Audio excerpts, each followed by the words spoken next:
gentlemen, it's 6:30 and welcome to the Oakham Town Council meeting on Wednesday the 12th of June 2019 at 6:30. Just to let you know, under Standing Order 6A, I am moving item 18 to after the deputations by the members of the public, and followed that by the planning. So we'll go straight, just if you want to get your papers in order, that'll be fine. So apologies for absence. Councillor Buxton. Councillor Buxton, nobody else? Can I have a Opposed. Accepted. Seconded by Councillor Neil. All those in favour? That's unanimous, thank you very much. Declarations of interest. Members are asked to declare, if required, any disclosable pecuniary interest they may have on an item on the agenda. Councillor Walters. Thank you, Chairman. Item 19, Part 2, change of use from photography studio to non-residential community centre. I sit on a panel which, if this was approved, could eventually fund that transfer. So it's not personal to me, but I would be on the panel which awards the funds. So I think safest I leave the meeting, really. I mean, if you, I think safest. Okay, fair enough. Yes, if that's what you wish to do. Yeah, I've got item 19.1. One of the people involved is known to me. However, it's a non-pecuniary and I'm going to remain. I will be commenting, I'll be voting. I've already taken advice from the clerk. And it's in the book. Thank you. Councillor Clark. Again, planning item 3, it's reoperation. What? Over the road. No, it's not right. Anybody else? Okay. Thank you. Right. Item 3, minutes of the meeting held on Wednesday the 15th of May. Only for accuracy, just to keep members informed, on 119, that is still ongoing, just so you know. Do I have a mover for the accurate record? Councillor Lowe, seconded by Councillor Wadsworth. Don't give me that look. All those in favour of acceptance? That's unanimous, thank you. Yeah.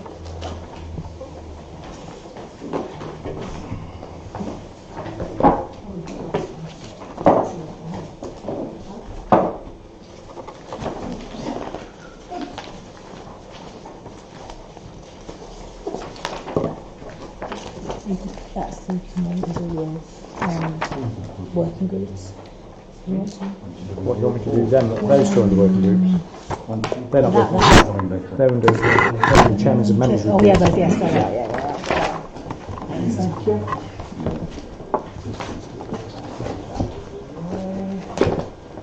Right, item 4 then, Chairman and Members' reports. Receive reports from the Chairman and members who have attended meetings on behalf of Oakham Town Council. Councillor Lowe. Yeah, I actually trying to get ahead of the game and to give as much information to the new councillors. Sent round 2 reports, one to do with Memorial Institute where I attended it, and that's pretty self-explanatory. I think there's some hard copies kicking around if members of the public wanted to see them. And also the one with the military commemorations, because there is a handover where I've ceased to be, but now Councillor Rozelle is taking it over. But I thought it was appropriate that I should at least give a report back on the last lot of minutes that are coming up. One of the things to point out from that is that there is an event wants to be scheduled for September, which was a bit of a straw man. So what I'm going to do is I'll probably drop an email through to Councillor Rozelle to sort of, because he'll be obviously picking that up now if he's representative on that organisation. That was it really. I don't really need to take any questions on it, we don't normally, but I say those are the reports that I did. What about the proposal? Oh, sorry, yeah, there is a proposal, isn't there? There is a proposal, beg your pardon, yeah. On the military commemorations one, I was asked by the commemoration if that committee, if the council would, and I didn't want to do this in the main meeting because I thought it was a bit, it wasn't right, wait till after. If the town council would support Merchant Navy Day by helping pay costs maybe if there was an advert going in the paper. So there is a proposal which can be done under our standing orders for that particular one, that the council basically support Merchant Navy Day by funding an advert nearer the time to be determined what it would be, but Councillor Rozelle would probably bring that back as to what the actual advert would look like. is to encourage more people to attend. And the cost would be approximately, I'm out of touch with it now, but I think they're between 150 and a max of £180. So there is a proposal there, which I've now made as well. Thank you. Do we have a seconder for that proposal? Councillor Woodley. Does anybody want to comment on it? Just wondered, it's worth actually waiting for the Councillor Rozelle to actually come back to us with the proposal rather than do it now. Well, that would be a negative. I have a proposer and a seconder. So you have to vote against it. You have to vote it down. Okay. I mean, we're only agreeing the expenditure, aren't we, at this point? So it's been proposed and seconded. All those in favour of funding this advert, please show. 1, 2, 3, 4, 5, 6, 7, 8, 9, 10. Against? 1. Thank you. Thank you.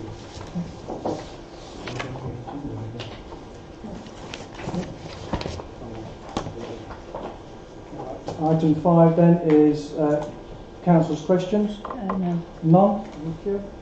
Item 6 is deputations by the members of the public. Mr. Brooks.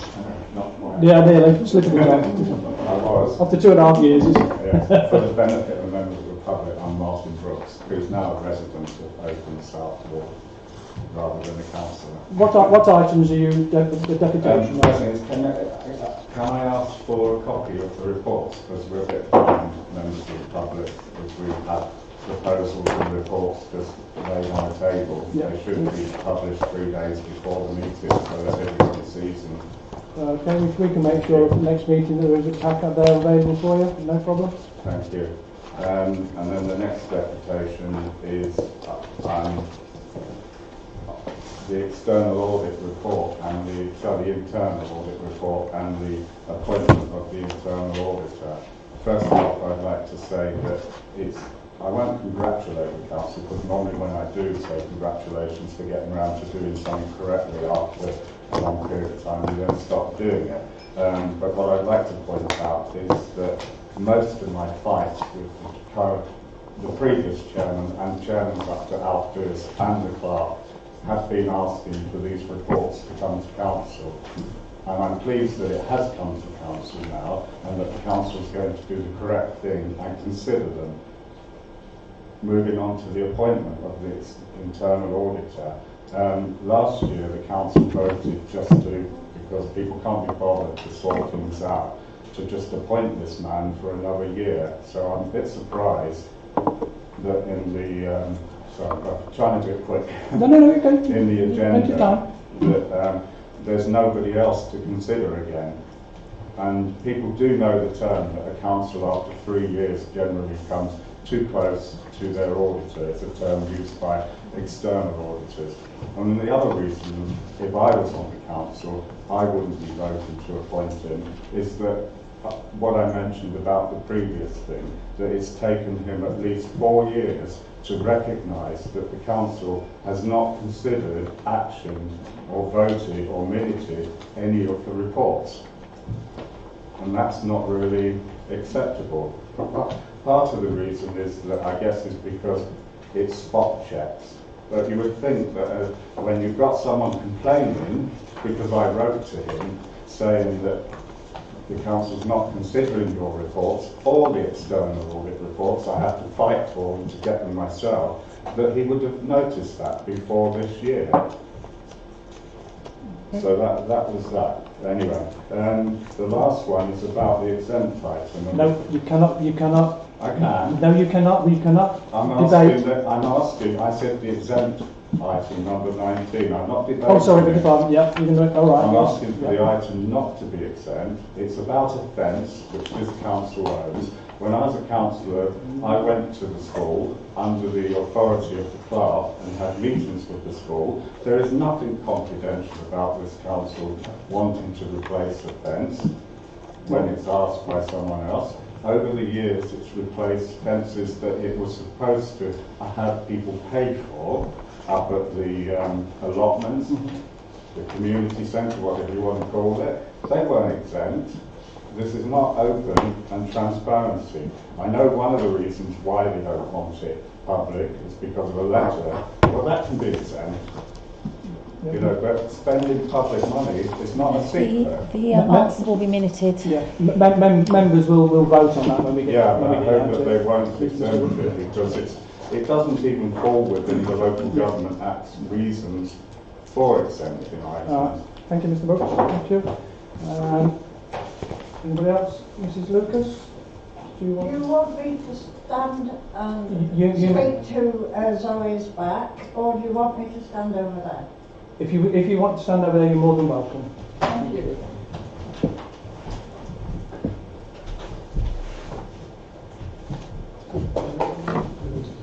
Would you like to sit down, Leslie? No, thank you. In respect of the chain, everyone should stand.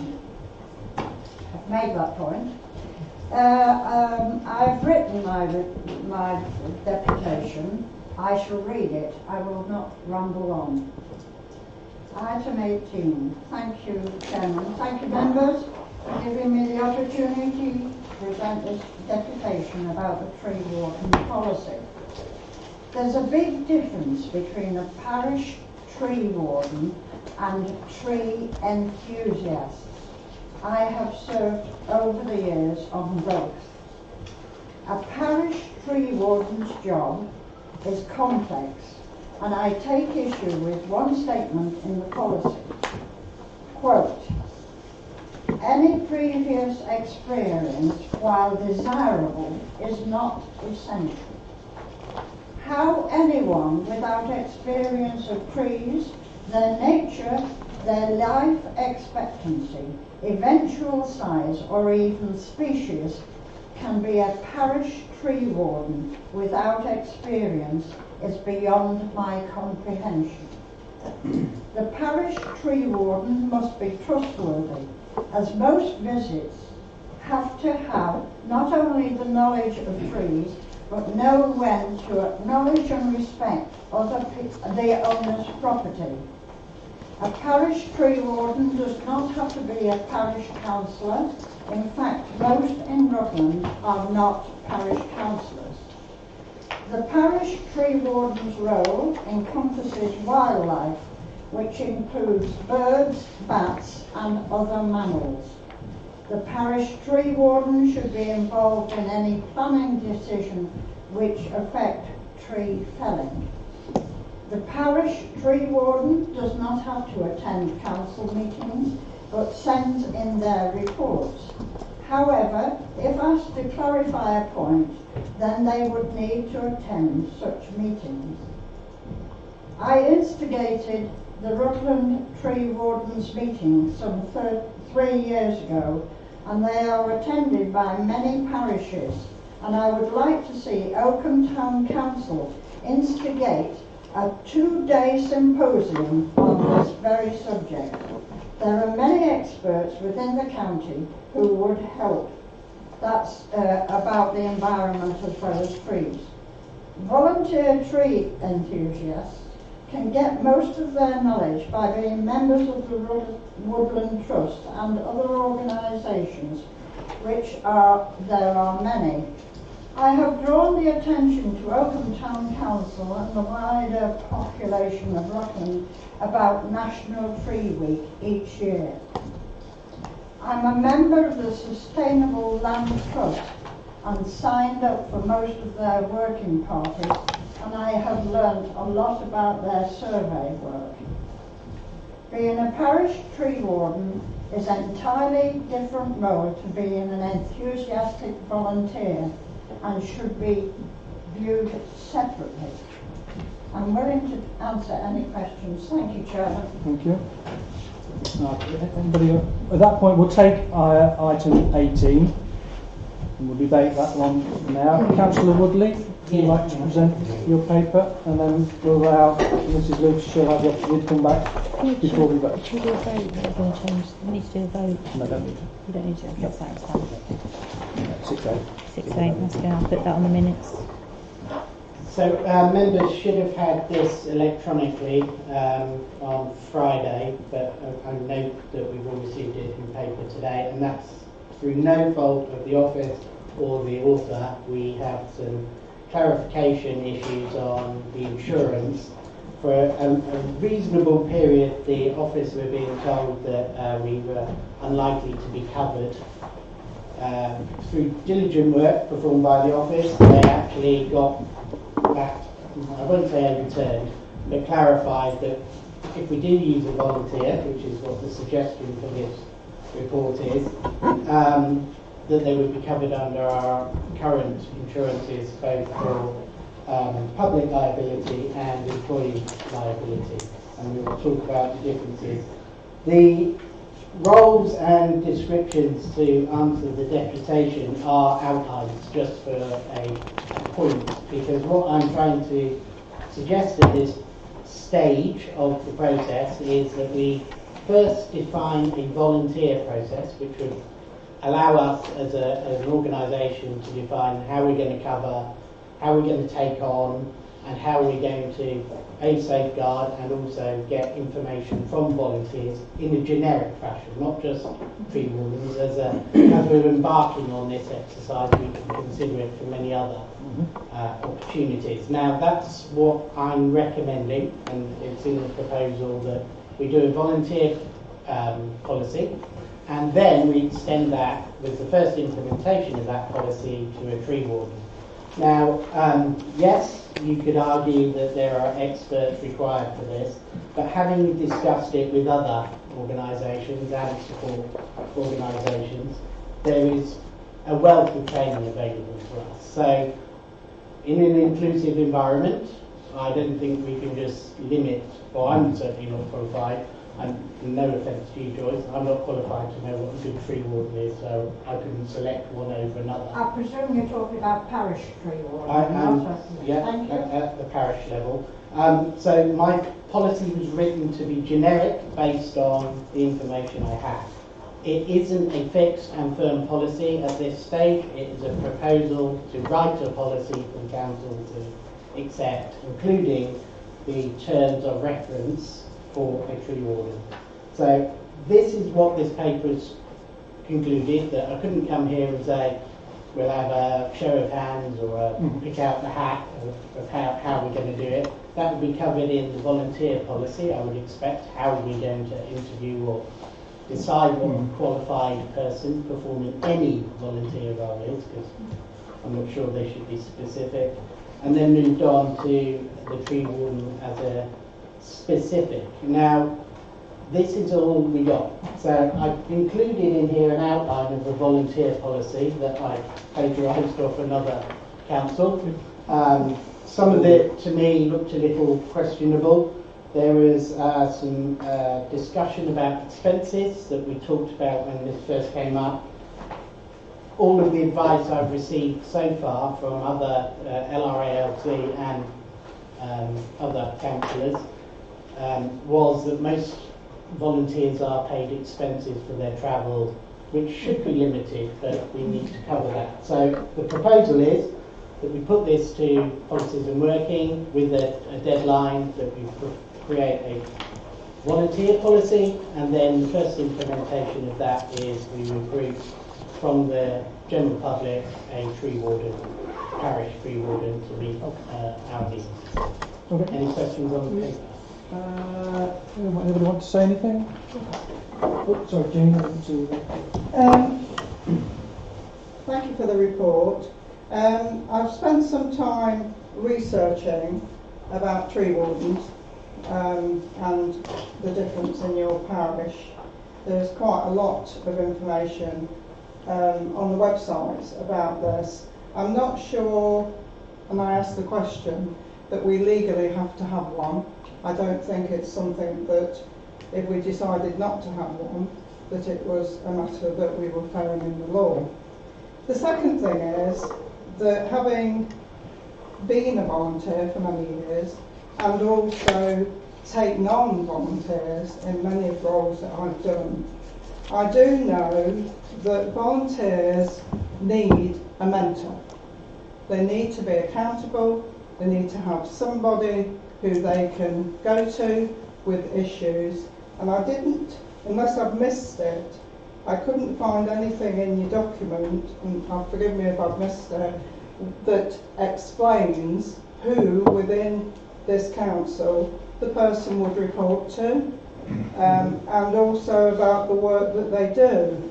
Because if we're going to ask them to represent us and to discuss what they find, as it says here, with the warden at the council, the tree warden at the council, then we need to have clarity in here about whether we see what they have done before that happens and who is going to undertake that amongst us as a role, because it needs to be. Also, the fact that you are creating a volunteer policy would lead you to believe that somewhere you are imagining there's going to be a lot of other volunteer roles within this parish council. So I'd be interested to know, again, who's going to monitor that, who is going to take them on, who's going to interview them, who's going to sign off mileage, expenses, etc. It isn't an easy thing to do, to take on volunteers. And the fact that they are volunteers, and I have had experience of this, means that if they don't want to turn up, if they don't want to do what you've asked them to do, that's how it is. Because unless their commitment level is very high, they have their own lives. And we would have to accept that if somebody failed to do something, that as a volunteer you've very little put in. So they're just some of the questions. There are many more, but that's just some questions. Councillor Clegg? I take all that on board, Jean, and I too have been a volunteer and organised a lot of volunteers. The other side of that coin is we are 12 people, and periodically we do things in the town, and manpower is required. And I'm thinking about maybe last Christmas when there were staging to put up, gazebos to put up, all these things to fix, and I think there were 3 councillors with a couple of partners, which isn't a lot of people to share out the work. And if we did have a volunteers policy, on maybe specific occasions when we know we're going to need manpower, we can then recruit some people to help with a policy in place to cover that. And taking on board what Jean says, if it's for a specific event, we can decide for that specific event who is going to recruit them, who is going to monitor what they're doing, and it might make us more effective as a team, because it's no good us being ambitious about the things we're going to do around Christmas or in cuts close and things if we're not going to get more than 2 or 3 councillors at a time to come and help. I'm not saying that more councillors necessarily should help, but if we need more manpower, this is a good way forward. Okay, Councillor Zell. Mr. Chairman, thank you. I'm experienced in volunteering through the Royce Rangers Football Club, and for me, volunteers strike at the heart of the community. So you develop the community by volunteers. You can step away from the volunteer organisation or a volunteer process, and then it's very difficult to maintain anything, and the heart of the community drops out. So I very much support the notion of a volunteer policy. I think that's a really, really good thing to do, and I actually know that it works. We're very lucky at Royce that we have volunteers, and they are at the heart of sport. Okay, thank you. Anybody else? So is your proposal for, Mrs Lucas back in a moment, so your proposal is that this sent to policy? Absolutely. Yep. With the caveats that, as I said, this is an outline for the it's approach. the start. For that, after doing the investigation work with the clerk. Before we move to the proposal, it also mentioned... Could you stand? I'm so sorry. No, it's okay, Councillor. There's also mentioned about a deadline. Did you have a date in mind, or just trying to leave it open-ended in the policy? I would rather set a deadline because, we don't have this role currently fulfilled, and also these things, arranging meetings with our organisation can be a little taxing. So if we've got a time box, it allows us to deliver something rather than keep putting it off. I'll do that. Mrs Lucas, do you want to add anything before we take our vote? Not really. I actually agree with Jean. I'm sorry to call her Jean, because many organisations that I belong to, the volunteers do slip away. So the proposal is that this is referred to policy and procedures. Is that seconded? Councillor Clough? What's the question, sorry? Yes, very quickly. What are we voting for? Are we just voting for the volunteers policy? No, the whole thing's going to policy. Well, the And tree, for a tree tree warden is the first implementation of that policy, which would be where we pay for an advert, sorry, it should be standing, pay for an advert and the like. But before we did that, I think that the policy needs to exist and be approved, which I think we can probably do We're in going to send BWG. we're going to send the policy back, well, the whole thing back to policy. They're going to come up with a volunteer policy, and on the back of that, then we can come up with a tree warden's role. I think they're two separate things.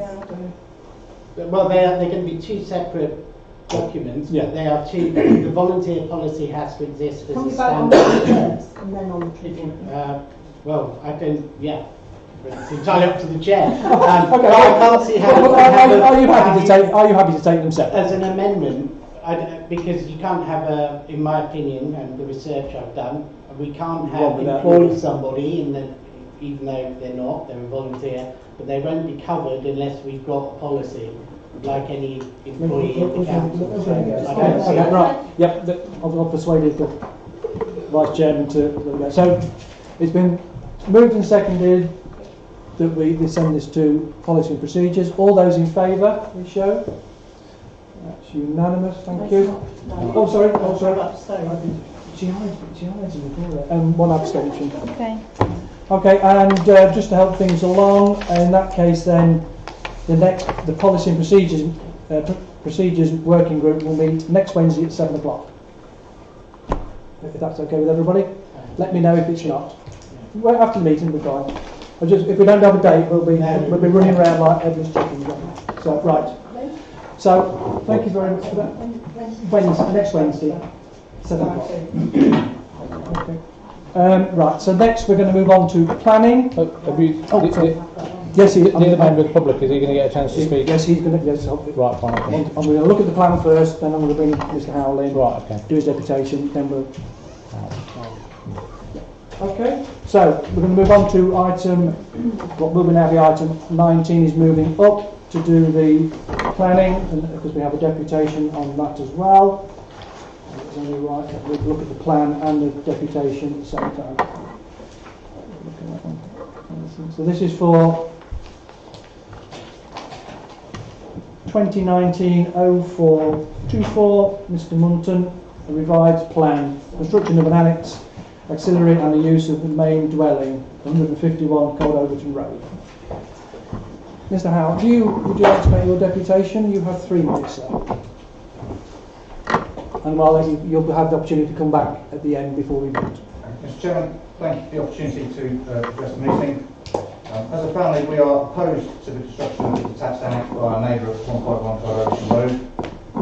The north-facing aspect of our back garden must make much like premium, and with a 3.5 metre high wall that is proposed within 45 degrees of the centre of our dining room, it will cut down on our light level.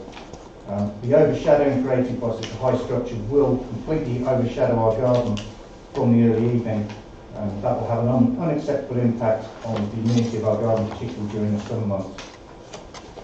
Scale and visual impact of such a high and massive brick wall will completely dominate the outlook of our back garden. It's very visually intrusive and completely overbear us.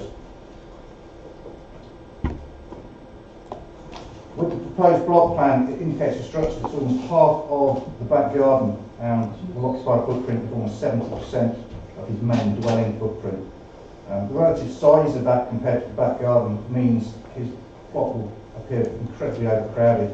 That's further increased by the number of temporary permitted structures, sheds, gazebos, etc. already in existence.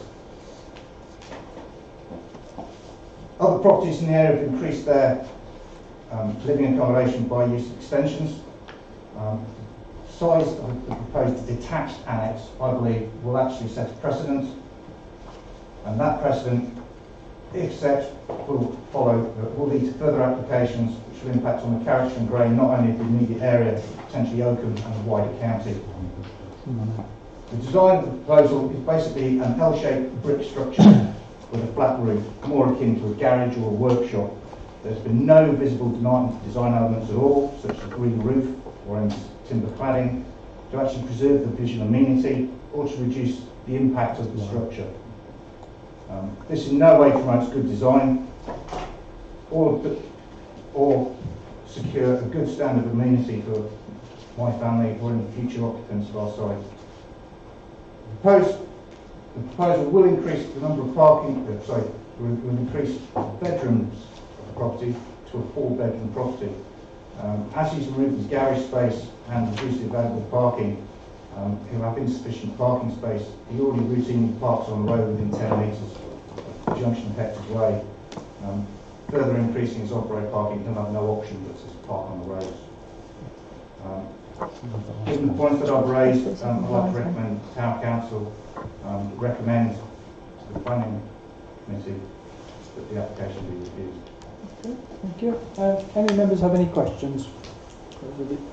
I've just got one. It's about the parking, actually. You said that half extension is now proposed.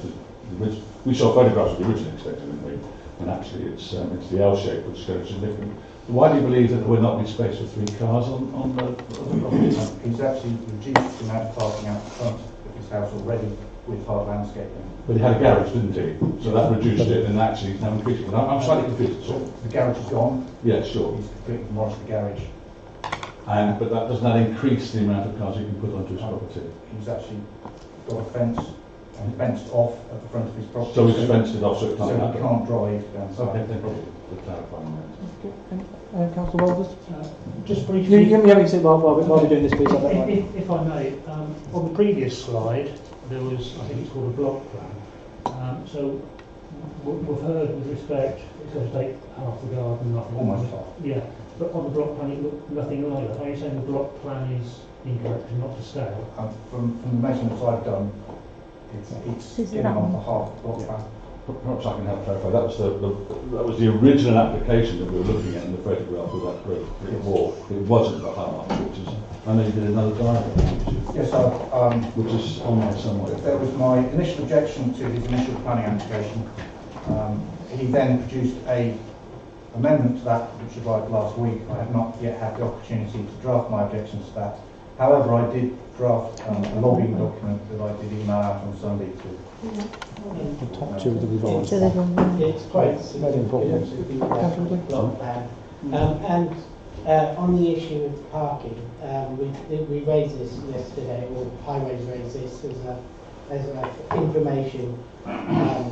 It is compliant with RCC policy, the number of parking spaces that have been provisioned, just for clarity for this group. So from a highways perspective, it is compliant on the number of property, number of rooms that they deem you need cars that qualifies for 3 spaces, which are provisioned according to this plan. And the block plan that's been referred to is item 1038525 on the website, and it does show the area quite different to your plan. The one you're looking at. Yeah. So if you look from the original, which was to be that one. 845 versus 525. That was the original. Yeah. The original. Yeah. So just for members to be clear, and that's not a supporting argument, it's a factual argument. Sorry, have you finished? Any more questions? Just for my clarity, really, we're talking about detached properties, 3 and 4 bedroom. My understanding is it's currently a 3-bedroom property detached, which won't become a 4-bedroom property detached. It'll be a 3-bedroom with an annex, as opposed to a 4-bedroom detached, which is quite different then to the surrounding properties that are being developed directly. Yes. So this is an indirect development. Yes. An annex in sixth form. So the other properties then will ask for annexes. Yeah, and just for members' clarity, from what I understand, the gentleman has already started to develop at risk. Is how I understand it. Footings are in for a lot bigger property. than the one that he's asking the planning commission for. Right, so, I'll come back to you, Mr. Howard, at the end. So we'll start the debate, and I'll take, there's three of us, but I'm not going to comment, being chairman. So either Councillor Lowe or Councillor Ainsley, as local members, may go first. Yeah, well, you had your hand up. I'll go first. No, I was just going to want to, I will go first, it won't take me a second. I just want to clarify this, the parking. Although it's in the RCC regulations, I understand that he's actually put a fence across, which means it couldn't actually happen. Yeah, so I think that's relevant. If you can't get it on, okay. Yeah. Councillor Lowe? I'm not going to harp on about parking, because I know that some of the residents on the opposite side of the road have raised concerns about people parking on the grass verges up there. This is a common theme in Oakham, and it's not the driving concern. From a planning consideration point of view, that is the revised block plan, more or less, that we see up there, showing where the new annex is going to go. The driving concern for me, and I had been up to the property because Mr. Howe invited me up in the early days, originally when the person was going to build there, Mr. Munton, he was going to do it because he thought he didn't need planning permission. And I did urge Mr. Howe to contact Rutland County Council, and Rutland County Council advised Mr. Munton that he would need applications to do the building.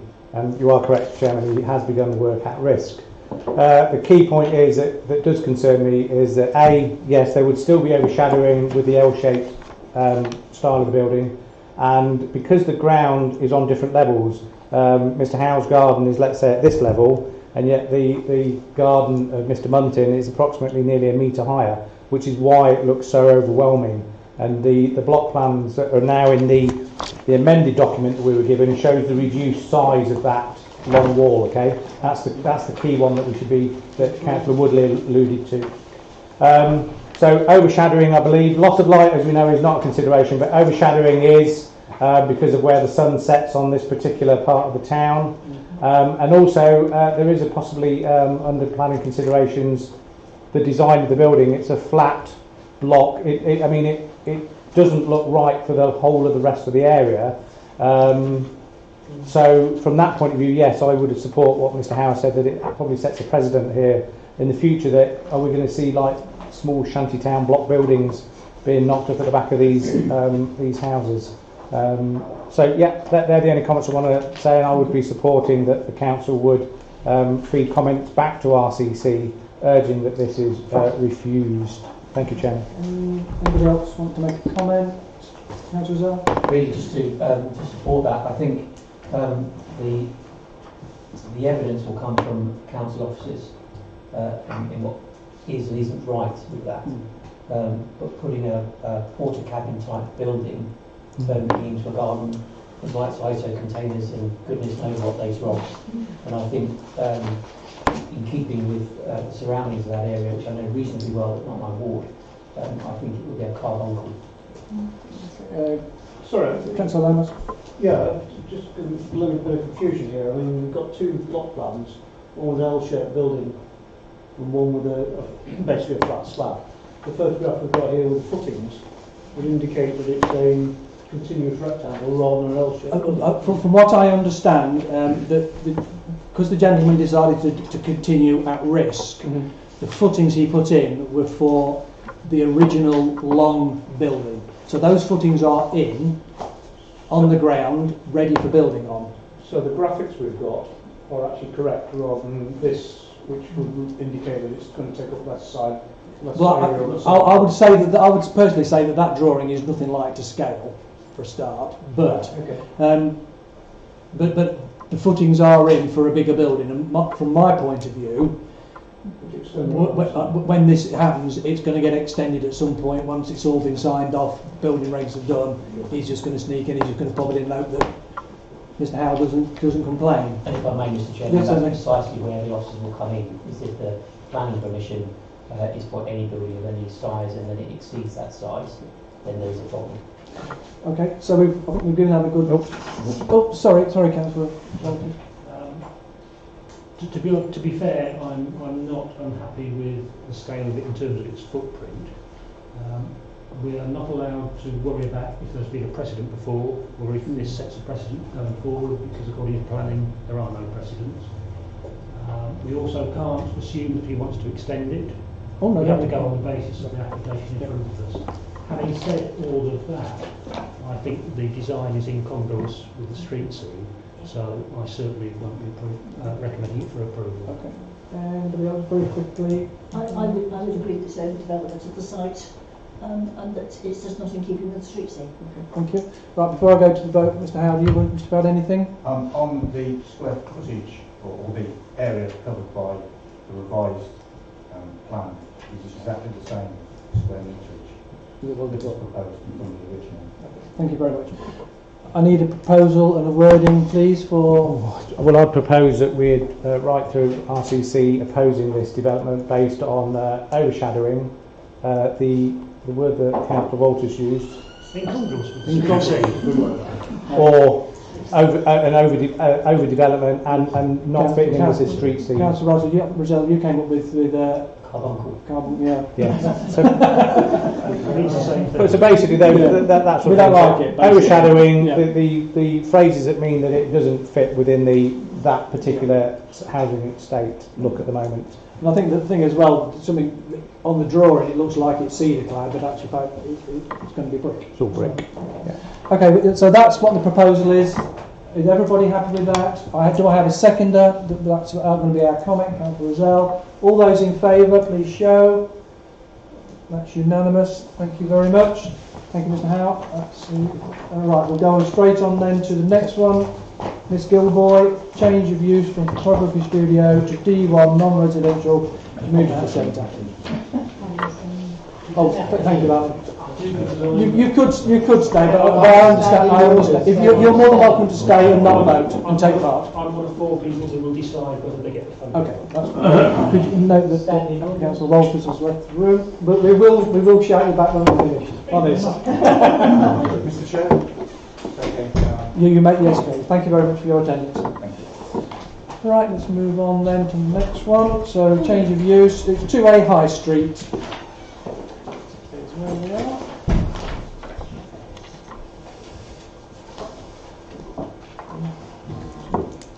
The Community Centre. Oh, I see. Yeah. Oh, is this the? Yes, push can. The application is to have the upstairs over Westlands shop Oh, right. Yes. into a centre for the Peppers Cafe Community Centre, which is a new venture. It's only been going 6 months. 9 months for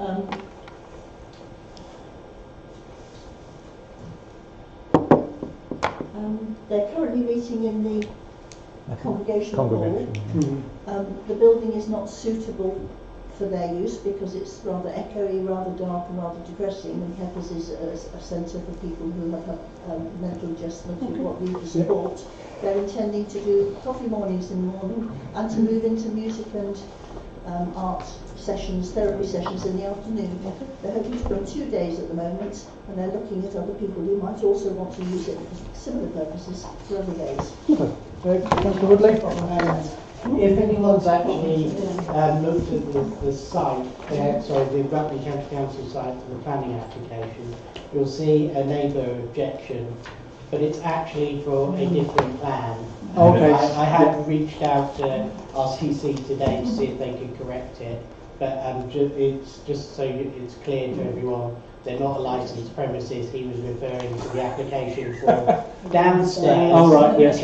which is a different site. And I think that's very relevant. There's been no neighbour objections to this. Comments then? I think personally, I think this is something we should welcome in the town.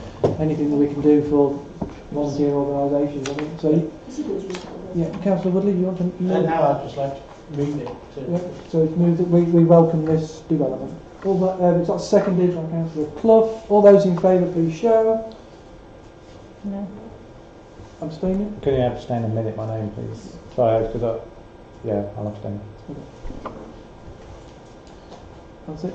That's moved then. So could somebody let Councillor Walters know he can come back in? Not going to leave him out there. So abstain, no, because People are not present. no, he's not present, yeah, and one, they're not present, yeah. But Alan not present.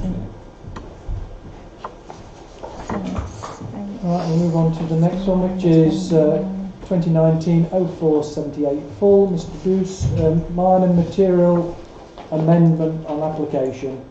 Part demolition of conversion of existing office premises to form 4-number apartments and erection of 2 dwellings to the rear of 43 South Street. Who's board? No, it's not, sorry. Who's I board? don't know. It's south, isn't it? No, it's northeast. North east. Oh, there we go. That's on South Street. Is that yours, Alan? It is, yes. Would you like to? Ward members always go first, you see. I have very little to say. Other than that, it's an improvement to what they actually originally put up. It's only a minor alteration. I have no particular issues with it. Councillor Clough? Sorry, I wasn't trying to bypass you, but I I just trying want to say that Yeah. this application is the result of steps taken by RCC enforcement officer to resolve matters of non-compliance in the work that has already been undertaken. And I would like to say that RCC have taken this step, which is ensuring that the appropriate standards are being maintained in this conservation area. So we welcome the moves that have been made by RCC. Yes. To approve it. Yeah, and do I have a proposal to approve? Well, I suppose I declared an interest because I actually Okay, live very close to it. Councillor Ainsley, seconded by Councillor Wadsworth. All those in favour? Should I abstain? You can take part if you want. But you can take part in the vote if you want. 11. And Thank you. who's it? No, everyone's in favour of that, aren't Yeah, 11, yeah, so yeah, that's fine, okay. Let's go with the last one then, which is 0505. Let's see. Mr. Fadden, demolition of existing dwelling and garage, and erection of a new dwelling and detached garage with studio above, and relocation of the existing garage to be used as a garden store, new walls and piers to entrance, fence and gateway to the drive. 23 Stamford Road. Anything easy, isn't it? Well, this is any of the 5 on South. Who wants to kick off? Councillor Woodley? Yeah, I've looked at this today, and there is some extensive work being proposed, as is common for Stamford Road. Yep. The primary concern, I think, for us to think about is Just want to rotate for you, will it? tree works. There is a mass of tree works in on particular order and conservation area that covers this whole site. Yeah, now they have taken more than adequate steps, I think, in trying to address the concerns that we would have, but we do need to acknowledge there is extensive tree work being done, and I'm happy with the development because it's certainly in keeping with the way Stamford Road develops. This is, a due a refresh to fit in with the rest of the changes that go on a regular basis. But I think we just should be mindful that the tree works, as suggested, and the RCC enforcement keep an eye on the suggestion for tree protection systems to be in place and that they're not abused. Tree warden. Not no, because our tree warden couldn't actually do that. Any of the other South Ward councillors want to say anything? Yes, Councillor well, Zell? and really because I walk up and down it quite a lot, I'd just like the council to note that the face of the road is slowly changing, but it isn't changing in a bad way. It's developing, so it's a growth that's positive rather than a suddenly startling change. I would say that the existing house is of no architectural that value. It's what 1930s. As Rosella said, most of these other houses along there have been modified. It'd be good modification, along with the respecting the report from the tree survey. Also, the wildlife that it should be included that the season at which they do this for nesting birds and for bats should also be taken into account. Okay, Because this is a concern. we can put that on there. So, do I have a proposal that we move, that we approve, but with the caveat that the work is carried out sympathetically for the wildlife and bats? And the trees. So Councillor Zell's proposed that, seconded by Councillor Clough. Everybody happy? All those in favour, please show. That's unanimous. Oh, no, sorry. 10 against? Against. Abstaining? Oh, against? Yes. 1. So 9 for, 1 against and 1 abstaining.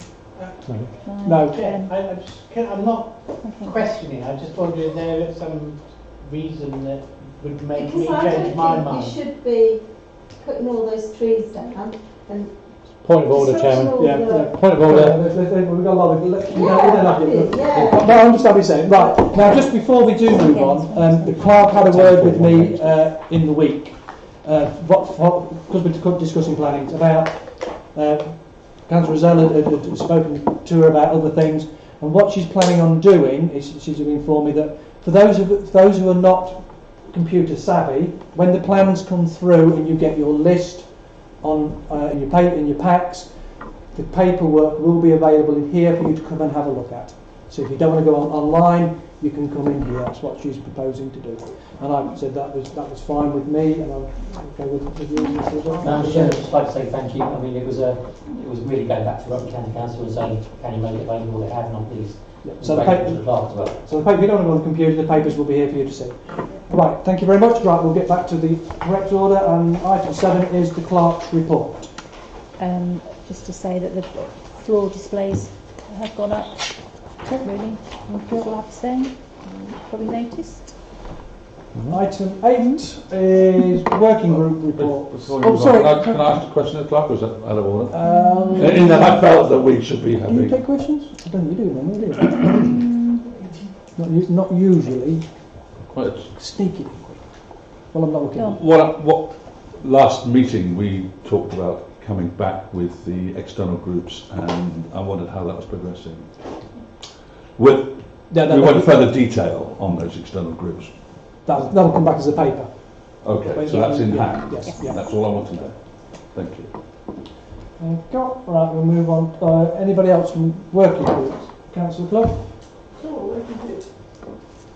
As Clark said, the displays were installed on Glasgow 31st of May, as per specification.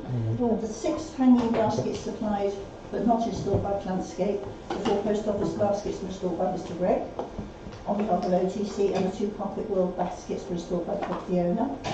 I've been alerted today by Councillor Woodley that one of the wall ranges in Jail Street has been tampered with. The basket is leaning out from the wall and the wall hooks have been look distorted. And in my opinion, should be freshly looked at. But I think Alison says that... Jeff, our contractor, went out yesterday, and he said absolutely fine. He's checked it, and he's done whatever he's needed to do, and he's come back and reported that he's happy with the way it is. Okay. The project for which OTC agreed funding for up to £250 per councils for Jail Street, each side of the Knights Yard, is on track. These should be in situ and handed up over the next 2 weeks. That's the time, Thank you very much. Thank you. Councillor Walters, I'm going to take your report in a few moments, if that's okay with you. Any other working group reports? No? In that case... Go on then, quick, before I cross it off. Okay, I went to the networking meeting today because it was sent to all of us. I missed this one, but and I thought Sally Ann was also interested in this one. It was an interesting meeting. I brought back the brochures that have been publicised, and I was asked to deliver one to everybody so people would have an idea. There's going to be another one in another 3 months, and it might be that we might be considering how we might maybe use our website to put some of this information out for people to find their way through systems. So there is some input that the Town Council could have in this process when it gets going. Good, thank you. Thank you very much for that. In that case then we'll now move on to item 9, which is the statement of accounts, and the first one is item B in your papers. This is the papers that were deferred from the AGM and referred to the Finance Committee. I'm going to ask Councillor Walters to present his report from the Finance Committee regarding these papers. Thank you, Chairman. I think in view of the interest in this matter, I should probably just read verbatim from Yeah, the that's report. fine. That's fine. The group met on the 31st of May, attended by Councillors Walters, Lowe, Romney and Clough. and apologies from Councillor Lomas, and it will be in the third person. The group determined that Councillor Walters should chair the group. When considering the generic accounts queries were raised on a payment to open plan, but minutes were produced which showed that the payment had been made in accordance with a resolution. A query was raised regarding potential early settlement of Public Works Loan Board loans, and this has an action point requiring a calculation of any early redemption charges versus any interest saved as a benefit. Another issue raised was the level of reserves, and it was noted that the working group should meet again soon and devise a work plan for the next 12 months, which would include consideration of reserves levels and their allocations. Specifically regarding the accounts ending the 30th of April, which were referred to the group authorised Councillor Walters to meet with the clerk at a time she was entering payments or receipts and to observe the method and seek assurances. Councillor Walters met with the clerk on Friday the 7th of June and observed data entry, the method of banking reconciliation, and looked at outstanding payments. Full assurance was gained on the methods, and comparing the actual banking revealed no double payments, as had been feared, and no outstanding payments which, if paid later, could have possibly caused a double payment to be made. There are no recommendations regarding the method of data entry or reconciliation. The accounts listed in Appendix B are recommended for approval, and the only suggestion is that some notes to accompany the accounts may sometimes be helpful to provide context and explanation, and that, Chairman, may help to resolve issues going forwards. Thank you. So I'm happy to propose that we accept the accounts Thank you. for section B. Proposed, seconded by Councillor Neil. Hang on, I've got a question. Yep, no problem. Yep. I've only got a proposer and a seconder. Councillor Woodley. Yeah, so one payment on this month's list. Which paper are you on? We're only dealing with B. We're only dealing with B, the first set of papers that were deferred to the Finance Committee. Okay, well, that's what we're dealing with at the moment. They kind of span both periods, the correct query, so Go on then. I'll ask it in the first and then I'll re-raise it in the second, if you wish. So there is a payment made for I didn't write the detail down.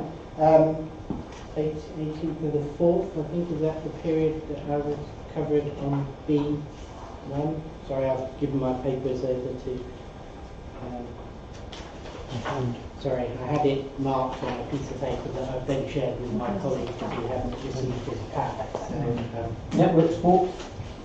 That's one query, but I think that's on B2. That's April. It was about a back payment basically that's made, and it's not a query about the payment. It's the time it's booked on the first set of accounts as being paid, and it was £245 something, and then it doesn't actually come out of our bank until what appears nearly 30 days later. And my query was, is that because it was actually a cheque, or is it because some magic in backs happened that I've never come across in all my life in finance? When was it first put on? Sorry, I had it all written and it's now shared. I do apologise. Maybe I should let. What happened was, I put a lot of stuff through into last year's budget, even though it's from the same pot.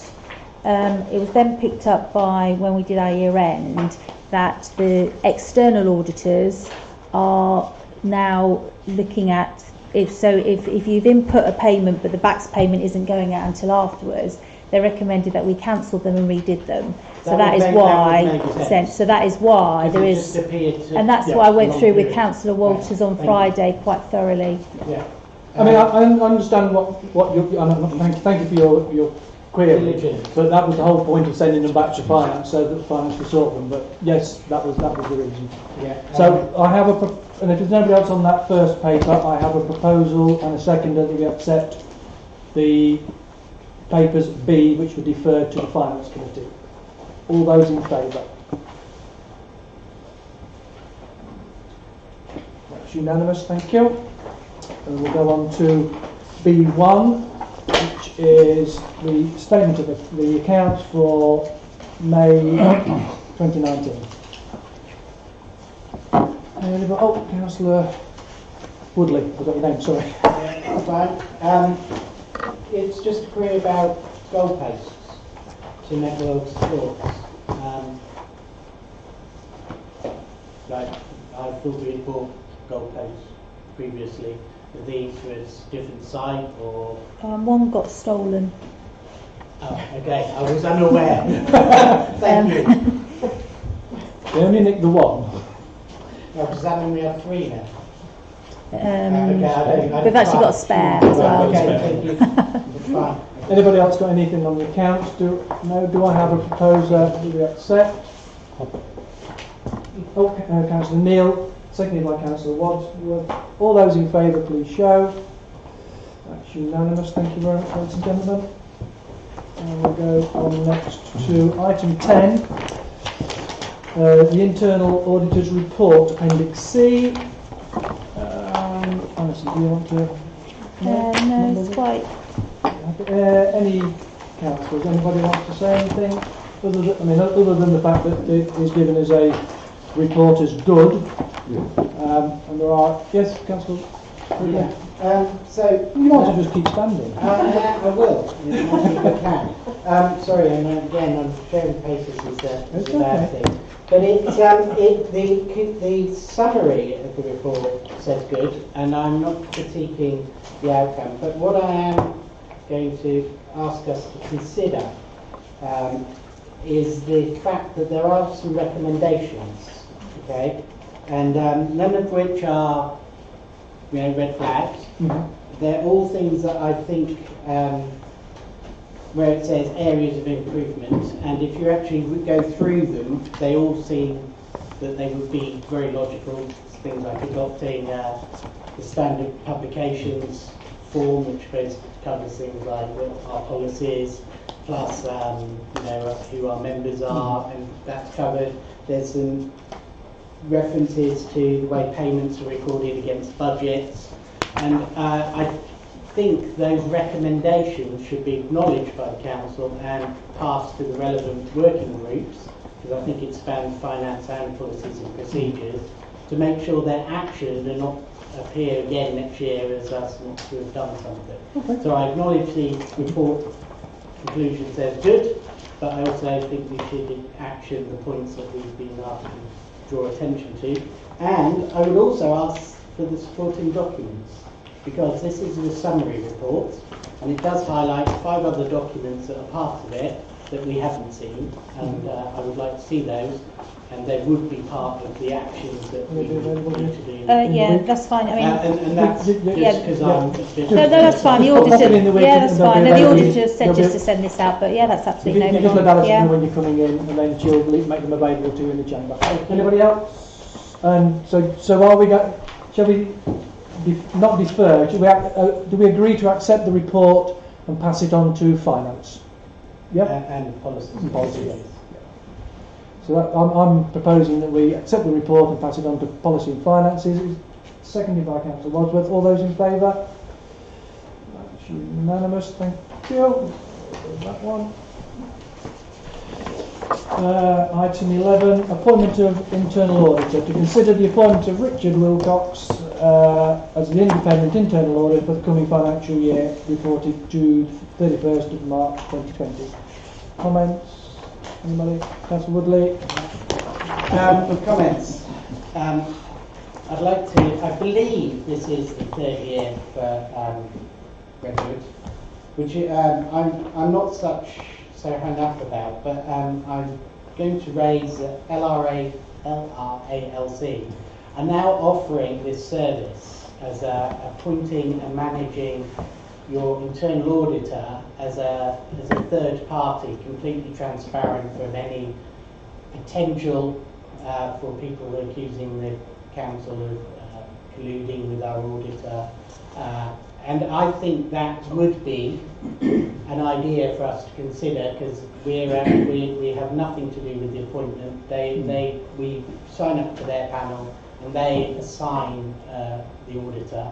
I don't believe the output will be any different in terms of the quality of the work and the procedures, but it is a new service, so I think we need to consider that option is also available for us, rather than just sticking with Reading Prior, who do have a good reputation, so it's not in. Councillor Zhou, you were next. Mr. Chairman, part of my sort of day job is finance, and I really support what Councillor Woodley said. There's very clear evidence that that's a very reputable company and a good piece of work done. However, it would be timely to review what options are available to us and to consider the appointment of a different auditor so that we can be absolutely sure and demonstrate public due diligence. Okay. I Councillor was just going to ask you, is there a cost to that service, Jan? There is a cost to the audit, as is. I know that. Yeah, but for them to appoint, I don't know what you're asking me then. You're asking us to use a service. You're asking us to use another service. Is there a cost for us using this service? The service is to appoint an auditor, which you would pay for. They didn't highlight that there's a premium to that for using that service. So really all they're doing is recommending members from a pool. I think this gentleman's on that pool anyway. Was he? Yeah, but my point was it just is transparency from us not appointing. Okay. And so you don't have to do it. It was a I mean, suggestion. we have two options, unless anybody else wants to comment. Is either we accept Mr. Wilcox, or at this point we ask the clerk to contact the LRAC and get a list of members from that pool. Well, They appoint somebody by the sounds of it. Let them appoint. Let them appoint. Yeah. And determine the costs and come back. Yeah. I mean, Precisely. yeah, we need to know the costs then. Exactly. If there is no cost, that's fine. Yeah. Or if there isn't, if there is a cost. So we'll ask them to find us an auditor. That will then come back and we'll look at the costs before we decide who we're Sorry, Chairman. Based on what Councillor Woodley said, and by the sentiment that seems to be been expressed by Councillor Rozelle, and by the clear indication of this council and want to be transparent, I think we should just go for it. That the council instruct the clerk to approach this organisation to appoint our next auditor, and if there is a fee for them appointing, we know we pay a fee for the audit, but if there is a small fee, clerk has delegated powers. She can report back. I mean, it's not going to be more than our precept, is it? So she can report back. No, I was thinking more of when I said fee, more of what the auditor is actually going to charge us, because obviously we have a price from Mr. Wilcox. We know what his fee is. We could go to out and they send us somebody else and it's twice the cost. And that to me is not prudent for this council to spend more money than we should be doing on an auditor. Councillor Levels, yes. Could I recommend Could you stand, sorry? Could you stand? Sorry. Could I recommend that we ask the guys to appoint this auditor with a view that the limited cost is the same as Redwood Prior, and if it's not, then it comes back for review. I mean, as long as they're appointing somebody and it doesn't cost any more, does that matter? No, it doesn't. But we're not. The rate we're going, you're asking an outside organisation to appoint somebody to do our audit, and we do not know what their charges will be. No, do you see what I mean? That's Councillor Ainsley.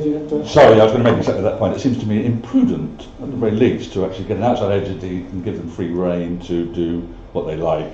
I think it's very prudent just to ask the question, and then we can then proceed from there. Is there any urgency? No. No. So why are we rushing ahead and risking? Councillor Woodley, let you come back one more time. Yeah, all I'd like to do is to make it clear, people, the LRALC is our association. Profit-making organisation. No. That wasn't the question. The question more is when they've appointed somebody, we do not know what the cost is, and I'm really surprised actually because the members that haven't picked that up, because we usually are very diligent on spending money without three quotes for a blade of grass. So could we go along the route then? Do you make a proposal? Chairman, I was merely going to propose that we instruct the clerk to approach LRALC to obtain quotations for their service. Thank you very much. That's seconded by Councillor Wadsworth. All those in favour? That's unanimous. Thank you. Right. Item 12, authorise a payment of an invoice over £5,000 to authorise payment of the following to Plantscape, £9,530.30p plus VAT. Provision from the 2019 town floral display. Anybody? Well, I need to go back. I need to check with them. It will so it will be less than that. I need to obviously contact them because it looks like we're 5 under. 5 under. 5 under. That's right, isn't it? We're being A charge. Okay, right. So should we we'll defer this then? I'm just going to say I've got some spare hanging baskets in my garden. I don't know whether that helps. We shouldn't need. We don't need to defer. I just need to check that it will be less than that. So we authorise the clerk to pay. Cost not to exceed. Sorry? Cost not to exceed. Yes. Yeah. Okay, is that proposed by Councillor Zell, seconded by Councillor Clough? All those in favour? That's unanimous, thank you. Neighbourhood plan expenditure, item 13, to authorise reimbursement of the following: 1. Neighbourhood plan website for £72 plus VAT, and stationery for £36.67 plus VAT. Councillor Lane. Yeah, I mean, oh, thank you, Paul. Just playing Neasy on the radio there. I think it was as near as hard as the desk. Oh yeah, what it is that because the neighbourhood plan isn't complete and because we rent the website, we just need to keep the website going as we're going through this consultation phase. Basically, that's the summary of that. So and the cost of it is £72 plus the VAT. There would be little point in going looking for another website because everything's there, and it would just be cost prohibitive. And then a stationery bill, and it's quite small. The only thing is I don't know what I think the budget is 0 this year. Yeah. So this would have to come out of, to be clear, and so that everybody's aware, this amount would have to come out of the reserves, but the council can do that, and it's quite a small amount. The clerk could have done this under delegated powers. However, because it's a neighbourhood plan, want to be completely transparent with everybody, we brought it to the council. So, and before I sit down, I will propose that we pay both payments, and then I'll leave it open. Thank you. Oh, thank you, seconded. Councillor Zell, did you want to add Sorry, anything? just one question. £72 is for how long? 12 months. A year. 12 months. Sorry, A it's a year. year, Chris. 12 months. Everybody happy? So it's been proposed by Councillor Lowe, seconded by Councillor Woodley. That we pay. All those in favour, please show. It's unanimous. Thank you. Thanks, Charlie. Item 14, report and actions, Appendix D. Councillor Clough. Sure. What's it? We get there eventually. First of all, I would like to say that the report on your table is not the report I submitted. The top part is that there appears to be no audit. This is a matter of process for this council and a matter of transparency. That there appears to be no audit trail to enable councillors or members of the public to see that decisions have been acted on. We get no closure on events and decisions that we make. Verbal reports leave no record of public information or future consultation, nor do the minutes inform any councillor absent from a meeting of the contents of such a report. Without the status reports, councillors remain unaware of the process of decisions set in motion. Now, some things we make decisions on, and quite a long time elapses before anything happens. And not infrequently, one finds oneself asking for information which maybe should be provided and be updated. And this is a habit that perhaps this council has got into. The proposals that I made were that we should have, that the clerk should produce a written report for every council meeting, which would include, and they only needed to be bullet pointed, and I'm not talking about a huge amount of work or great essays, but including feedback, status updates and developments relating to decisions made by the council at previous meetings, with an opportunity for councillors to ask questions. Earlier this evening, Councillor Ainsley wanted to ask a question about something that had come up from a previous meeting that isn't anywhere on this agenda, that would have been an item that would have been in the clerk's report. This will come forward, this was suggested at the last meeting, this would come forward as a paper. And also that working groups should back up their verbal reports with a written report to be included in the minutes. And that's what I've done with this. Now, you have suggested that this should be referred to the Policies and Procedures Working Group, and I would be perfectly happy for that to happen.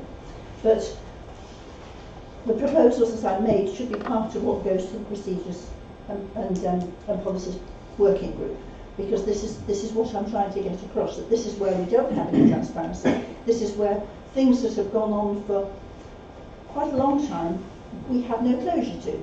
And anybody, member of the public, who's wanting to follow an episode through, could be looking through minutes till they're blue in the face and not find any closure. And that's, I think, what a hole we need to plug.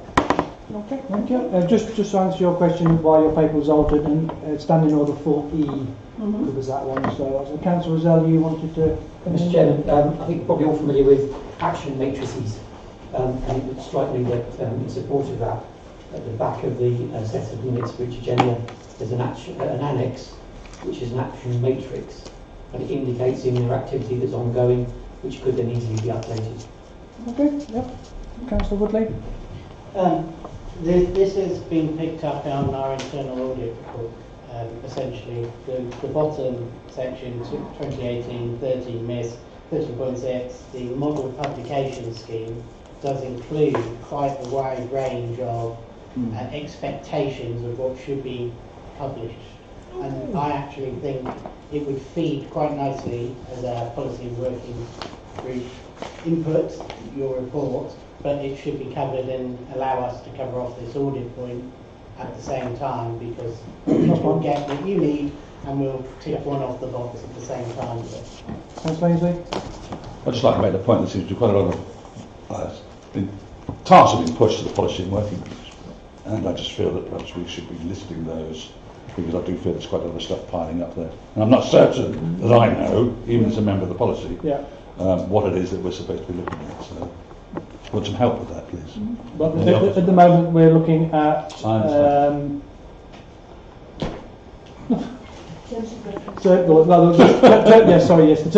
it down. The terms of reference from the planning, and we're going to be now, and then if this is moved, we'll look at Councillor Clough's as well, and the previous paper that we deferred. So plenty to get on with. So do we have the recommendation is that this goes to policy and procedures, and I don't think you're on that, Councillor Rosell. So if you could let the clerk have your suggestion, and then we can then, because you're on that, Councillor Clough, aren't you? You're on policy, yes. So the proposal is that it's moved to policy and procedures working group. I move that. I'll second. Seconded by Councillor Lowe. All those in favour? That's unanimous. Thank you. And we'll pick up Councillor Rosell's idea. Can you speak on this? Item 15 is the defibrillator on Princess Avenue, to appoint a ward member to perform the visual inspection every month. Yes, if you would, Councillor. For those members that are not aware, the council had a defibrillator put on what was known as the fitness centre upon Princess Avenue some years ago. One of the requirements by the East Midlands Ambulance Service is that these things are checked once a month. And since the time it's been there, it had to have a new battery, and it's had to have, I think it's had one set of pads, and that's because the pads had expired, not because they've been used, thank goodness. At the moment, for some reason, that I've been doing that every month since it was installed, and I go along, I check it, and what it entails. So if anybody wants to do it, I'll tell you what it entails. You go to the defibrillator box, you put in the code, you open the box, you check it to make sure there's no damp or that there's no rust and that there's no issues. You grip the metal box to make sure there's no electrical short circuit issues. You check the dates. That's humour. Apparently, you check the dates of there's a pack in there which is a hygiene pack, which has got gloves in it and a razor and that sort of stuff. You then actually check the defibrillator the defibrillator itself by taking it out. You open the lid, and then the mechanism starts talking to you. You have to do that so you can actually see the battery bar on it. You turn over the pads to make sure that they're in date and that the foil hasn't been ripped. And once you're happy that everything is as it should, you close it all up again and you close it all again, checking that the lock is secure and it is opened and there's no problems. Once you've done that, I then go home, log on to the WebNOS website, which I have an access email and password for, update that, and then I get an email which comes through to Town Council email. It is forwarded on to the clerk, it comes through to my email, and then it's put in a file, and I do that once a month. Happy that anybody wants to take it on. Councillor? Is the procedure documented? It's a question, actually. Yes, that's what I just said, it's in there.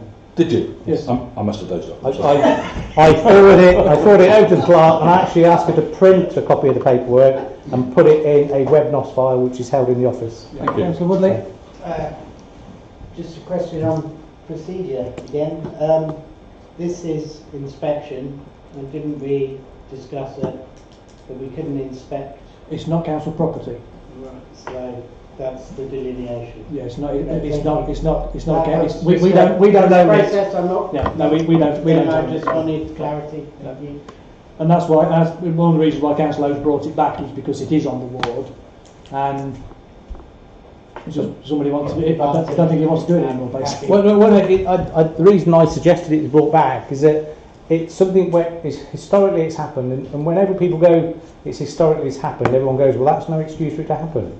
So I thought, well, by bringing it to the council, we've been really careful about who does what, where, and to whom. So by bringing it back to the council, it makes the council fully aware, because at the end of the day, it's our building. We did pay a couple of £1,000 for this thing to be put there. So there is an expectation that where an organisation has paid for it and where it is on our building, that for some reason we then become custodian of it. If one of our councillors doesn't do it, then in theory should one of the officers do it. If the officers don't do it, because there's no obligation upon them, are we going to be paying our officer to go and do something which is technically something that do we have to do? But the ambulance service do expect these things to be looked after and maintained. I don't know whether it's done throughout the whole county, but it does offer an appropriate service. It has been used, taken out and potentially used, but it never actually was used in anger, so to speak. So it was taken with a potential, but it wasn't actually needed. So yeah, it's a case if anybody wants to do it. If they don't, then you have to decide that you still want me to do it, I guess. Anybody want to volunteer? No? In that case, then I move Councillor Lowe if he's willing to continue. As long as I'm on the council, I'll keep doing it, Chairman. Proposal, is that seconded? Councillor Wadsworth, all those in favour? Yep, there's unanimous. It's you then. Yeah, well, it's not difficult. By the way, Chairman, if anybody ever wants to actually see what it involves, I'll happily show you, because it might be that our other organisation is not looking after theirs, and when somebody needs one of these mechanisms, we can be assured that ours is in good order. Chairman, I work with them as well, and it might be a useful thing to speak to Enix about the future of it, because Enix do look after some, and they're obviously a volunteer organisation which we spoke about this evening already. Okay, right. Item 16 then, social media -- press officer. One, to appoint two nominated councillors as moderators, and they're responsible for posting and monitoring the council's Facebook page, and two, to appoint a press officer. Anybody want to start?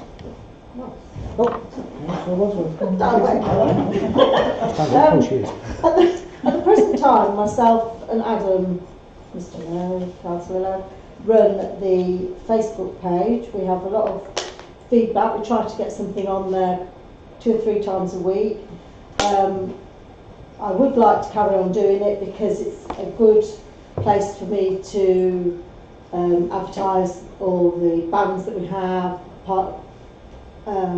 light switch on, all of the things that the what are we called? PPWG. Yeah, that's the one. PPWG are involved with. It's very good for spreading the word, basically. So I would like to carry on doing it. Thank you. I'll just add to that. And with the McDonald's development, I got McDonald's to give permission that we could put their plans that they've used up here on the Facebook page. And for those of you that may have had access to that Facebook page, some of the feedback that's been coming back from that has been very interesting. And that, obviously, then the McDonald's organisation can go and view that as well, because they can access our thing. And they were quite pleased because they were getting information coming back from that they didn't always get from upstairs, and it also went out to a wider audience. Also more recently with the roadworks going off on Colroton Road, as those have been coming through to us as councillors, I've actually been screen capturing them and putting them on there as well, because one of the things that the public have openly said is that they never know about roadworks going off. And I just thought, well, in actual fact, the Facebook is more popular than our town council website. That, you know, people all use social media basically at the end of the day. So it is good. And as Councillor Wadds has pointed out, both her and I were appointed into this role. The council agreed it some time ago, and it's never really been revised. So we thought we should bring it back. And I believe that I was advised as the press officer, and that has never been really reviewed. But once again, it's not onerous, in that fact we don't really do a lot, so we can pass that on to some up and coming willing volunteer.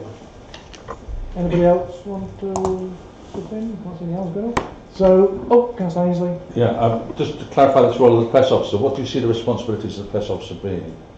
Because it could be a very all-encompassing role. I'm thinking about stuff that goes onto the website, I'm thinking stuff that goes on Facebook, it could be Twitter, it could be a whole raft of things. So do we have I would, in answer, no, not as such, but in answer, well, I think we do have a minor reference, but in answer to that, one of the reasons originally I got it is because it was one of the few times that I've been chairman. And I would in actual fact say that I would probably feel that every year that the press officer in actual fact should automatically be the chairman of the council, because whenever something kicks off, like when McDonald's kicked off, I had 2 phone calls from the BBC. And whereas I sort of said, well, I can give you a comment as Mr. Lowe, I'm going to have to refer you to Councillor Romney now. So in actual fact, I would probably urge that each year that when we appoint a new chairman, that he becomes not so much the press officer, but it's when somebody's looking for a spokesperson from this council. And I think that the chairman should be the spokesperson for the council, because when people see something in the paper or they hear it on the radio, the chairman of Oakham Town Council said this. And so in actual fact, that was, are you with me? So it's where there's something comes up and they're looking for a comment from the council.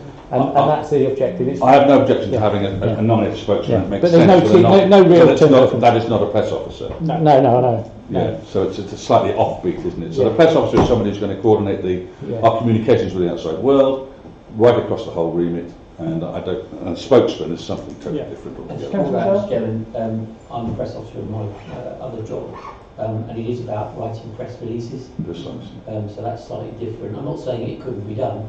It's quite a wider role. As it develops, it becomes quite wide. I've done press releases, but I haven't done many. There's not the demand for it. I just pointed to the news page on our website. I mean, it's empty, isn't it? So I'm just thinking the press officer has a role. I think it's important that we communicate across all mediums, and I think therefore it'd be good to have some terms of reference, what we expect from the press officer, and then to appoint them. Okay. So shall we deal with the nominations for the moderators first? Council, I'll nominate Councillor Bosworth if she's volunteered. Seconder, and I'll nominate Councillor Lowe if he's still prepared. Yeah, it's easy. It's easy stuff. Seconded by Councillor Denyer. All those in favour of those two, unless there's any other nomination, anybody else want to jump in? No. All those in favour of Councillor Wadsworth and Councillor Lowe continuing on the Facebook page? Thank you. That's unanimous. And press officer. What are you going to do about the press officer? Do we need a press officer, or is this something that the clerk could deal with? Because we make the decisions. Councillor Walters. Chairman, based on my experience, it's 30 years now in the You're local volunteering. in the local newspapers. Rutland as a whole, not just Oakham, is a little slow at coming forwards, shall we say. So I think I emailed you today actually. On a bank holiday weekend I might have 20 assignments. One of them might be in Rutland, it might be in Oakham. But to be honest, it's more likely going to be in Uppingham because they seem to get more press. So I think it's a different role to being a spokesman. Oh yes, I think the chair is actually automatically the spokesman. That was my reading of the legislation. So I think it should be someone who's prepared to take the council forward in the public eye. If someone was wrong lately, I'd probably take it. But there you go. I was probably thinking Councillor Rizal with his experience. I would say 2 things really. One is I had a conflict of interest, and primarily it was around health. So there was a lot of activity going on in Rutland about health at the moment, and I would be nervous. In fact, I would probably just blackball myself from doing that on that basis. Okay, no problem.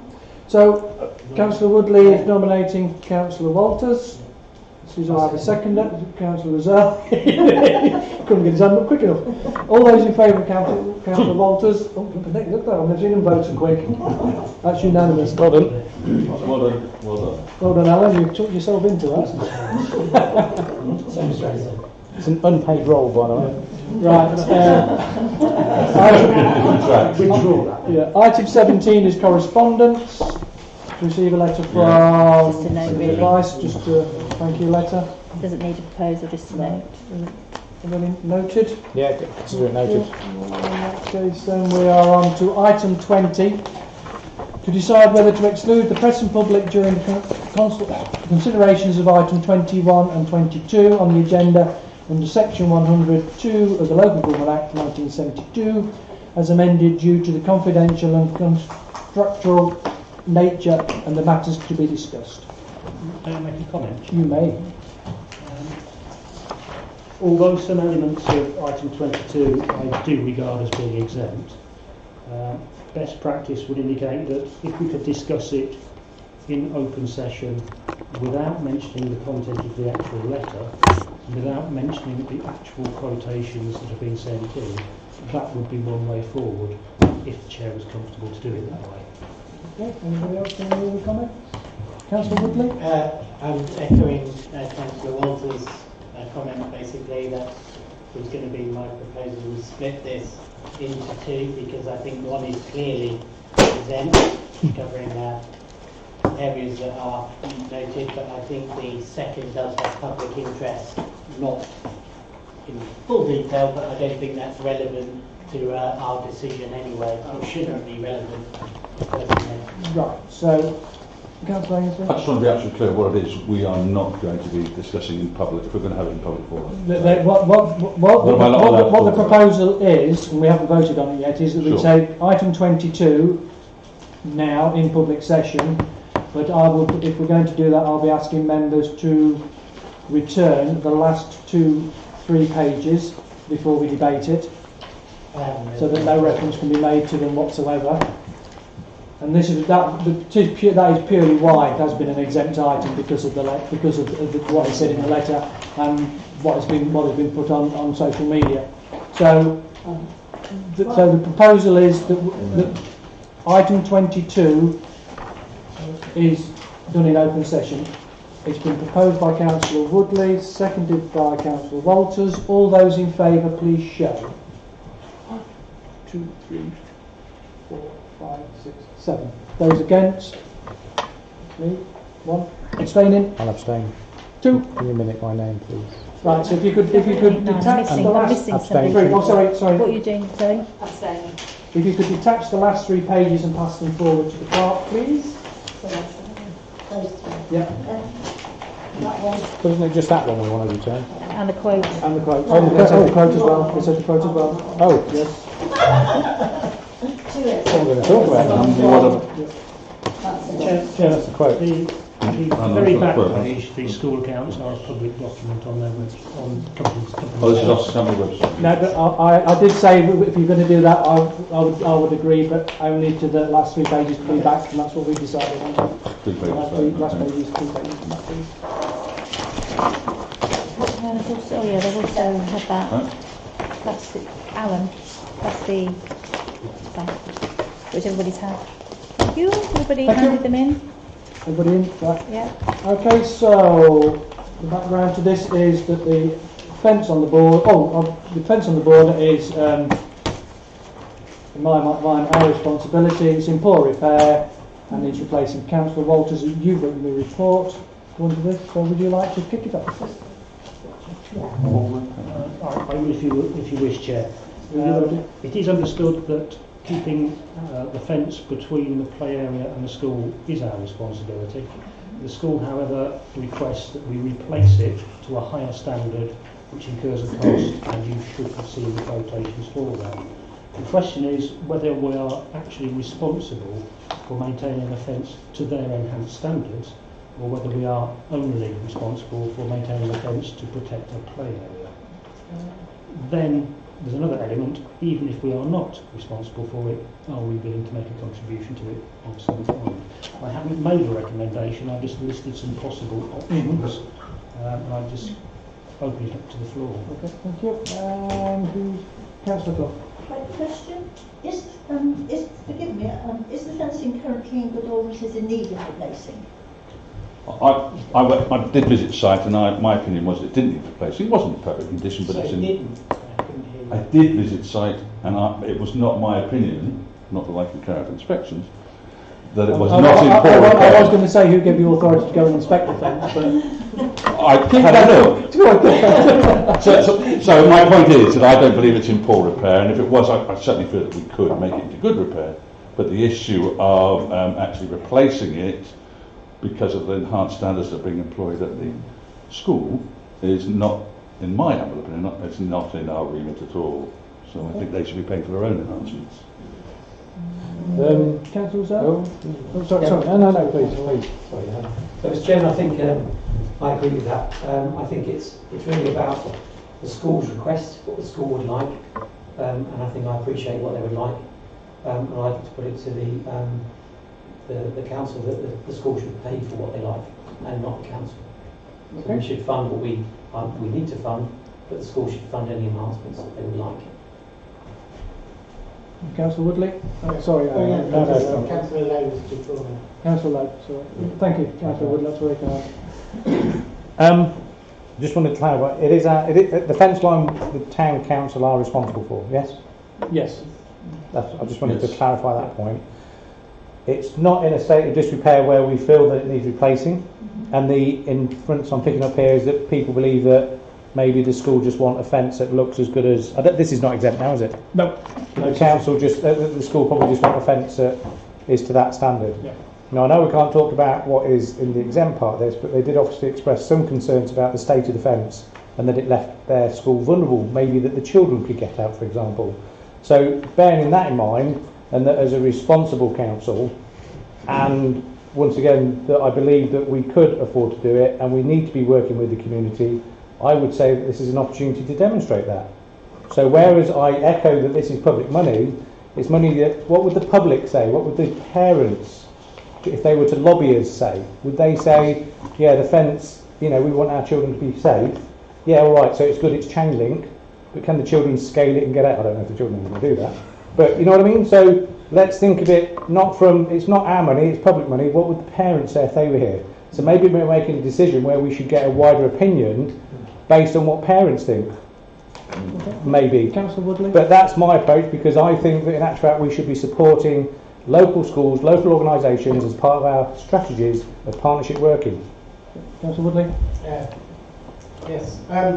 My question was the other areas of town ownership or responsibility. What's our policy there? I mean, I acknowledge this is a school and community partnership. Yeah, great, it works both ways. But what's our take on this as a whole? Because I do remember a period ago there was a request along the allotment side and maintenance and a fence, and we turned that down. So I didn't know, do we have a blanket policy, or maybe we should consider what our policy should be? I think we didn't normally deal with just requests as and when they come in, because every situation's different, isn't it? Okay. Councillor Zell? Yeah, thank you, Mr. Chairman. I think there are, excuse me, I think there are numerous locations across the area we're responsible for where we could contribute to the community, and I suppose that's my point. When we contribute to the community, everybody in the community benefits. If we go to an organisation where not all of the community benefits, then we open ourselves up then to very significant demands on our precept for the future, whereby we will fund enhancements to lots of organisations where perhaps that individual organisation believe that they have a case in precedent. Councillor Clough? Not sure this is the appropriate time, but while we're looking at our other responsibilities, the centenary field. No, can we stick to the fence? It's about boundaries. Can we stick back to this, just purely to this fence, because we are going to be running out of time. Okay.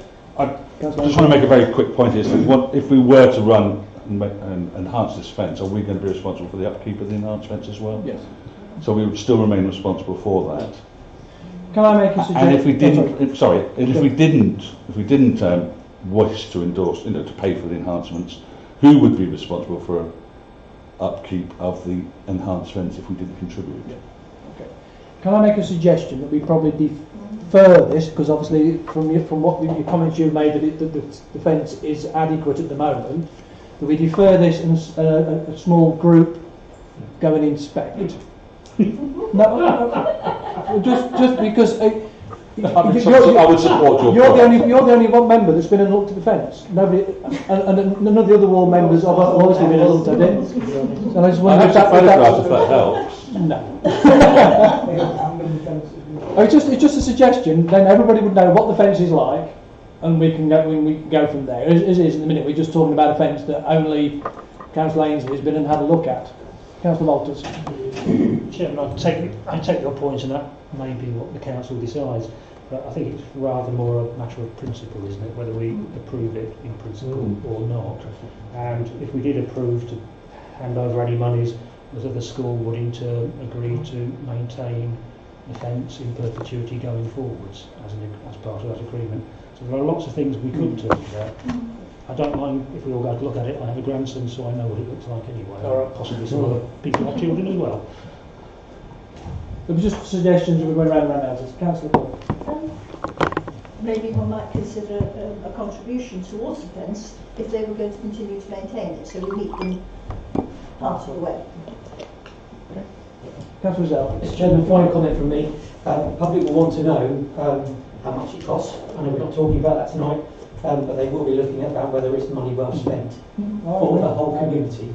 And I would argue strongly that it isn't money well spent for the whole community. It's for a very small part of it. So at the moment we have nothing on the table at all, other than my suggestion that a small group, probably 3 or 4 of us, go and have a look and see what it is and then report back. But that's the only thing we've got at the minute. Or you just defer it, or you say no. Somebody say something. We're not in a position to say now that we either support it or we don't. Yes. Yes. Yes. So we can do that. Yes. Chairman. No, sorry, sorry, no, you're not, deputation's finished earlier on, thank you. You let Mrs. Lucas and a member of the public speak on the agenda. Because I have an input which was useful from my meeting. They did it during the deputation point, thank you. No, but you allowed them to speak at the items as well. Thank you, no, we're moving on. I would propose that in principle we agree to replace the fence if, upon further investigation and in consultation with the school about a process moving forward where it's a shared responsibility in either replacement and or ongoing maintenance. So in principle, yes, with capturing everything everyone said there. Councillor Zell, very quickly. Mr. Chairman, I'd like to propose we reject any consideration of funding to the school and we maintain the fence that we have. So that's a point of order, Chair, you've already had one proposal. Yeah. So if you don't get a seconder, then Councillor Rizal can make his proposal. I just want to make a point that Martin here was not able to speak earlier about this during the when the deputations were made, because it was going to be exempt item. Exempt item. So now there's not an exempt item, and it has therefore come as that was made a late decision. Perhaps he should be allowed to speak. No, the reason I'm going to say no is we still have 2 very important documents to discuss, and you have got now 17 minutes in which to do it. And if we keep going round and round the houses, seconding the proposal. You're seconding the proposal. Which proposal? Okay. So it's been proposed and seconded. Can you read? That in principle to replace the fence on further investigation and in consultation with the school, where there will be shared costs of purchase and possibly ongoing maintenance, because capturing what everybody said they wanted. Right, Councillor, you've already spoken. An amendment to that. Go on then, very quickly. The problem is if we start going into a shared ownership concept, we have to decide whose actual legal responsibility this fence is. So I think that amendment needs to be made that clarifies the legal position on ownership of this boundary line going forward. So I think it's not a biggie, I just think we need to make sure that the ownership and boundary line is not compromised by that. Because I'm happy to accept that amendment. Thank you. Okay, so To the with that proposal. amendment, it's been proposed and seconded. All those in favour, please show. Oh, sorry. No, we what? What? We're not saying who is responsible, we're saying only one person who is responsible. Is that going to be us or the school? We don't know yet. When we get into negotiations, we'll find that out, won't we? So that has to be brought to council. If you're giving up land, you don't know. No, I don't understand the proposal. So are we saying that we own the land? Could you read the proposal Replace back? the It's in fence? principle to replace the fence on further investigation and in consultation with the school regarding shared cost, ongoing maintenance, and to clarify legal ownership and boundary line. With respect, Mr Chairman, you probably do the latter first. You can't Yeah, put a you fence up do. on land you don't own. Sorry, Chairman. We do. We're replacing our fence. We don't It's own ours. it. It is ours. It is our I fence. already It's asked that out. and we already said yes. It is our It fence. is our fence. I can clarify my amendment. If you would very quickly, because we're now. All I want, or my amendment was suggesting it doesn't compromise, so we need clarification, it doesn't compromise our ownership of the fence. Yeah. That's all. Okay. That's Yeah, all. I think everybody happy with that now? So we still own the fence. I'm sitting on the fence here because what the problem I don't. Sorry. No. What I don't understand is, are we voting, as it were, to agree to an enhanced fencing, or are we saying that we will replace the fence if there's something wrong with that fence after the visit? We agree in principle. We agree in principle to enhance. It could be enhanced or it could be exactly the same fence. I'm not sure.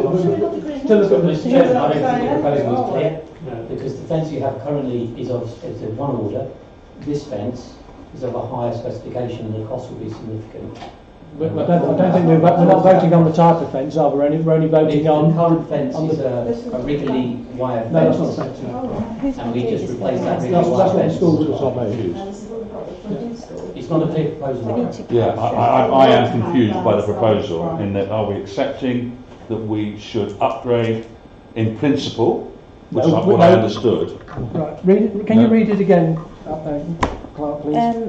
In principle, to replace the fence on further investigation and in consultation with the school regarding shared cost, ongoing maintenance, and to clarify the ownership that doesn't compromise. Maybe it should include the words, in the event the fence does need replacing. Yes. Does that help? And if I may, Or repair. Yep. amendment. No, hang on, we can't have an amendment to an amendment. We have to amend. The fence. No, If I accept his amendment to my amendment. Yeah. Well then, very quickly, because you're all going to be stopping a bit later for The us. specification agreed by council. Yeah? Oh yeah. So what was that? Sorry. Specification has to be agreed by council.